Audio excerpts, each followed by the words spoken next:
Hello and welcome back to Up the Villa podcast. Liverpool 3, Aston Villa 0, our match reaction. Joined by Sam and Luke. Are you both all right? Yeah, Sam, mate. Thanks for having us on. Well, after that, probably not. But I'll kick it off. I'll start us off on my thoughts. Then we'll go straight in with yours and see what you guys are saying. But, you know, it is a match reaction, reacting to the match that we've just watched. And it was absolutely terrible. Absolutely terrible. I mean, I spoke about all week on what we needed to do, intensity, how we needed to play on the ball, where Liverpool's threats were. I just thought we were absolutely terrible. The defensive structure, the shape of that was just all over the show. The midfield was non-existent. They looked like they'd never played a game together.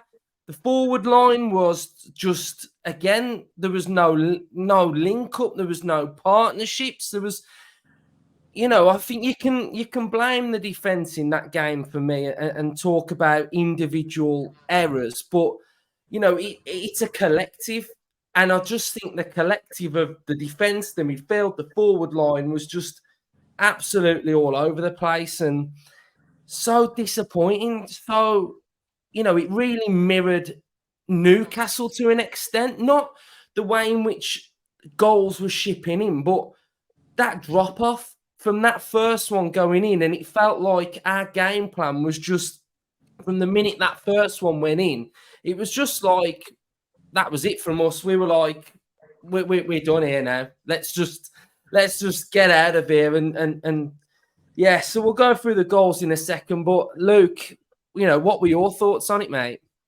Yeah, I tend to agree with you, mate. I thought obviously defensively we really struggled today, but I totally agree that the defending has to start like sort of from the front, really. And I think there was just a lack of any pressing from Villa, particularly all through the first half. I thought the start of the second half we did try to press a bit more, but I think what most Villa fans will probably be disappointed with watching that is just feeling like it wasn't a contest. You know, I think the second goal goes in, and I think there was kind of just a total lack of belief throughout the team that we were going to get back in it. And then the third one goes in, and we might as well, like you said, we might as well got back on the bus then, really. We didn't kind of make it difficult. But it literally felt like that from the third minute when they scored. Yeah.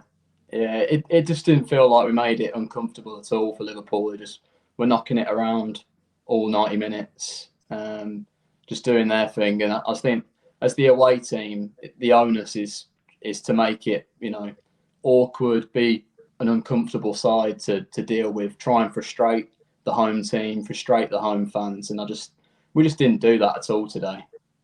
Yeah, I mean, the other thing that I kept thinking when I was watching the game, because when it's a game like that and you're really crap, you've got time to think, haven't you? You've got time to gather your thoughts a little bit more. When it's end to end, you sort of forget the bad stuff and you think of, oh, what we've just done. We've gone down there. We've done really well. But I look back to last season, you know, 1-1 at Anfield, and the two performances are completely night and day. You know, that real defensive, dogged performance, the plan, the intricacy of how we defend against a Salah, how we played sort of like Trent Alexander. It wasn't there today, was it? You know, that real defensive intensity, I just felt like we were just so easy to play against. And I've said this for a couple of years on this podcast over the years, is that when one Villa player's bad, they're all bad. And we haven't really been like that under Emery, really. But we're slowly getting back to that at times. You know, you look at Newcastle, once one of them's bad, they're all bad. And today, for me, was exactly the same thing. Like, I can't even do a player rating because what's the point? You know, there's not one of them that, come on, and was there half decent. So Sam, what did you make of it? Were you similar to us, or did you see anything? You've both summed it up quite well. I mean, I don't think we pressed their centre halves until about the 35th minute when Watkins finally decided to close somebody. And what's happened to Watkins this season, God knows, because he's miles off it. But for me, Torres was brought in to be eased in, weren't he? All pre-season, he was playing left back, tucking in to make that throw. Mings gets injured and he has to get thrown into the Lions' den. But I just think it's naive. I mean, him and Carlos have probably played 10 Premier League games between them. To me, you've got to keep Conser at centre-back and play one of the others with him. Even if that's Cash at right back, Chambers at right back, you've got to try and keep some sort of continuity for me. But it's one of them days. But the thing is, I mean, if you look at it, everybody will say in the comments it's the bigger picture and all this sort of stuff. And if you look at the results you've had up until the international break, you can accept losing to Newcastle and you can accept losing to today and winning the other games. But it's the manner that we've lost them in. Yeah, I agree. I would say that's probably the standout thing that has really annoyed me. I can take individual errors. I can take that because they happen. Like it happens all the time. But for me, if I look at that performance as a whole, I don't like it. Yeah. And I don't want to see it again. But we've already seen one of these already this season in 4 games. We've played 4 games. We've had the 2 away games, the 3 away games. We've had 2, one against Newcastle and the 1 today. And there's more similarities between those 2 performances than sort of the other ones. And it's a bit of a worry. It's a bit of a worry for me. And you said it for years, Luke, on the show, and I've said it behind closed doors. But it's slightly different with Emery. But there's still an aspect of that reverting back to type. Yeah, something goes wrong, and they always it's I don't know, it's just a bad day at the office, isn't it? Yeah, so we'll go through the goals. Then the first one, and I know he was getting a lot of stick at the time when we conceded. Was Pau Torres lost the ball to, I think it was Salah. We conceded a corner. Corner goes in. Szoboszlai, edge of the box, knocks it in. Matty Cash near post, couldn't get his head on the ball. For me, looking at that one, it's bad defensively because I know I have spoke about the importance of missing Mings, and this is one of the areas where we do miss Mings is when first contact, it's normally Watkins, and today it was Cash that missed it, and then Mings is the big threat for the second one that he's always on that sort of second aspect of it if he's not on that first contact, and it was a poor corner, a poor goal, and an absolute mess on the 3rd minute. So, Luke, what were your thoughts on that goal, really? Yeah, just poor off the set pieces, which has been a problem, hasn't it, for a while now, really. I think we're a bit... I think aerially, without Mings, we do lack kind of players to sort of win those duels against the opposition in those key areas defensively. So, yeah, and then, I mean, to be fair, it was a good finish from Szoboszlai, so can't take anything away from him with that. But yeah, I think, like you said earlier, like sort of similar to the Newcastle game, like the first game of the season, it's a similar start, isn't it? Like concede an early goal, we have an injury, and then like sort of Sam said earlier, like we're kind of just feeling sorry for ourselves almost. The game plan's out the window, and it was downhill from there, wasn't it? Really.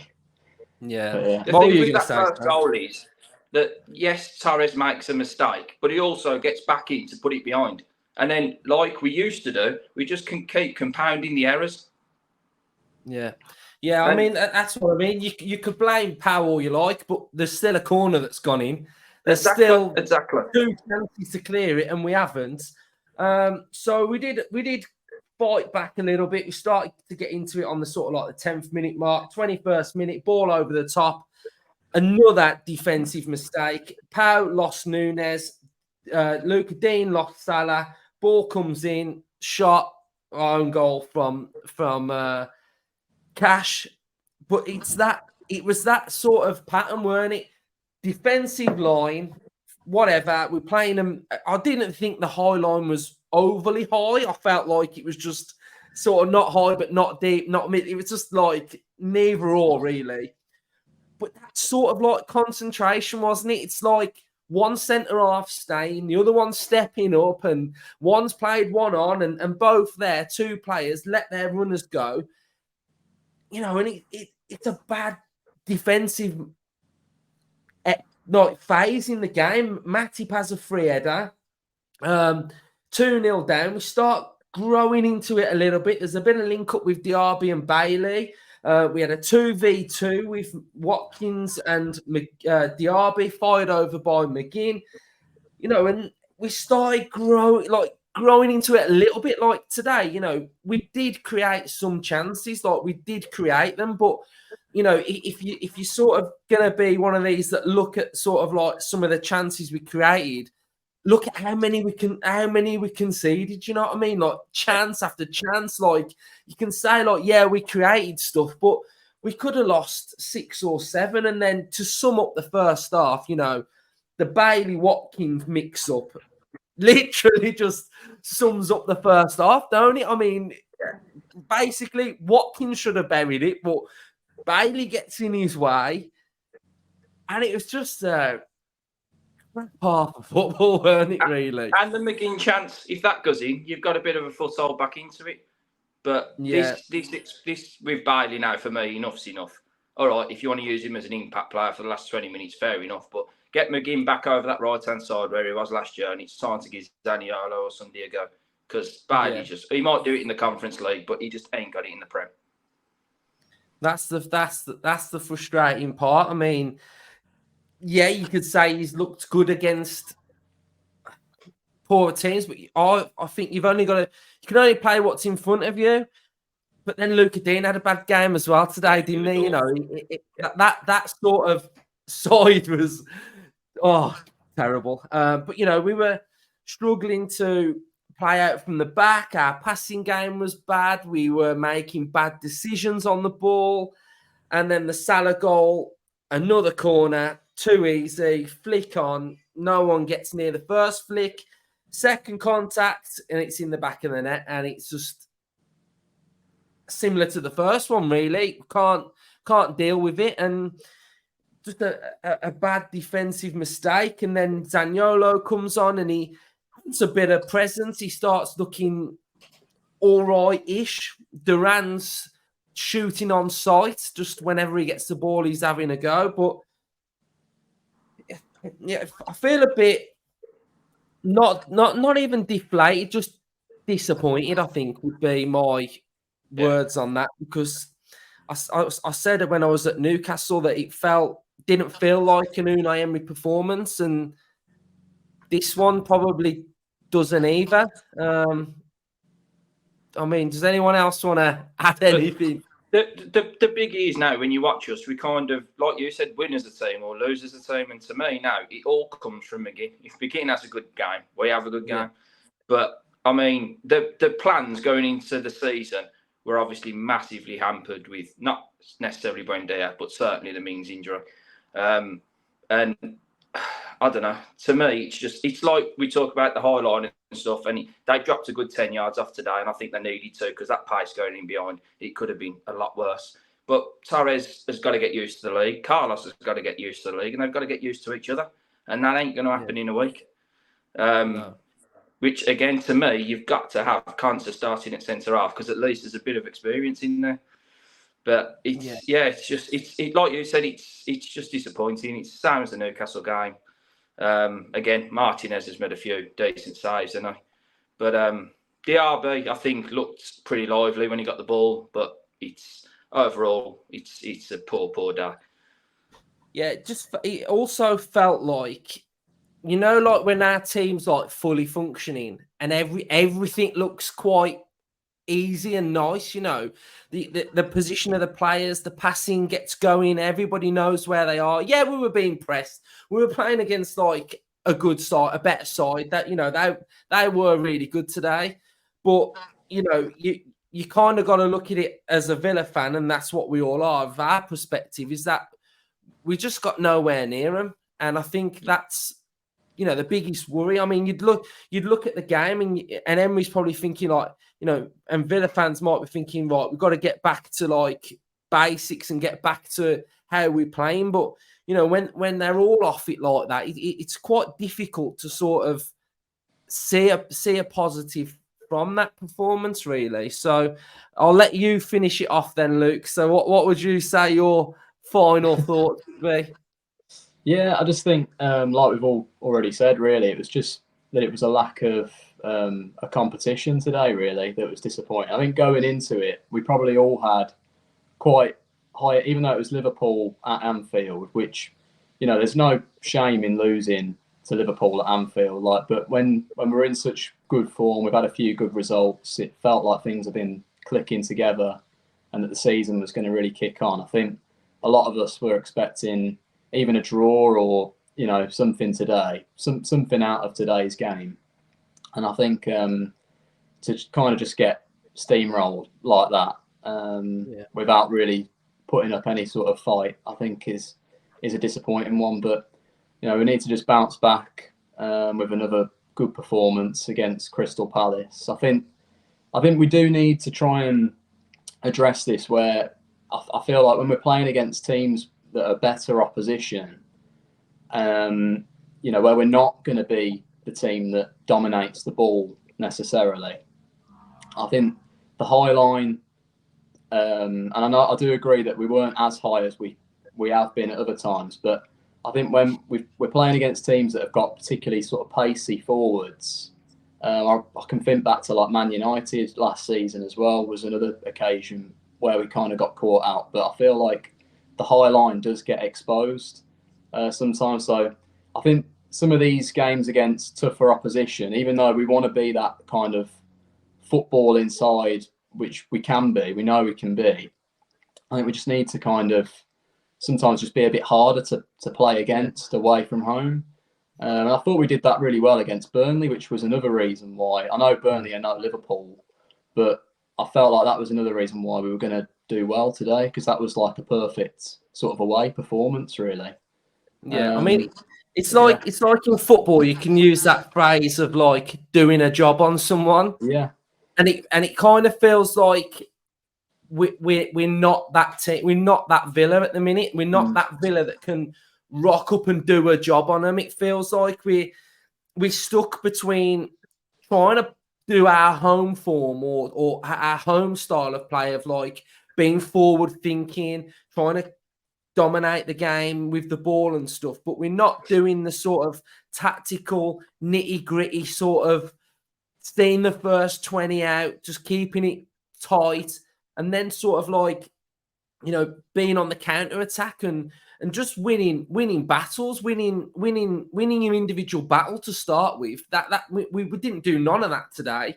And then you can start of like each player builds their confidence and we start being a threat. I mean, you listen to the commentators like saying like Villa are going to be a massive threat. They're a really dangerous team. This is going to be a real difficult game for Liverpool today.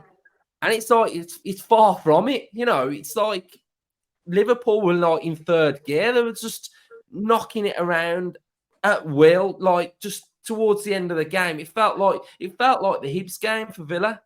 We just couldn't get anywhere near them, and so it's really disappointing. And I think as Villa fans, we've all been really positive, really optimistic going into this season because we know what this side is capable of. We've seen it. It's not like we sat here deluded saying we've never seen us do stuff like this, because the styles of what we're expecting to see, we've seen it. But at the minute, I feel like we're a bit lost at times, and I think you've got to just get us like funnel vision on what we are and just get everybody playing. So. The biggie is these when you go to like Anfield and places like that, you've got to earn the right to be in the game and try and get something out of the game. And when you start like that and the whole of Anfield gets behind them, they don't need encouragement at the best of times. And as soon as the crowd got up, as soon as they went 1-0 up, you're doing an uphill battle before you started, ain't you? But like you said, it's just trying to get that balance between home and away, because we'll play a lot of teams away from home this season, set up like that. and it'll work perfectly. But when you get to these bigger clubs, you've got to just stick in it for 20 minutes, try and just work your way, get a foothold in the game, and go from there. But yeah, roll on after the break. And that's the thing now. We've got like 2 weeks to stew on this. So, but you know, we've all got England to watch, so we can enjoy watching Southgate ball. So there we go. All right, we'll end it there then. So I'll be back tomorrow. I'll do a debrief. We'll have a deeper dive on what went wrong, etc., and the shape of the team and stuff. And we'll have a look at the goals in more detail. But cheers, lads, for coming on. Up the Villa. Up the Villa.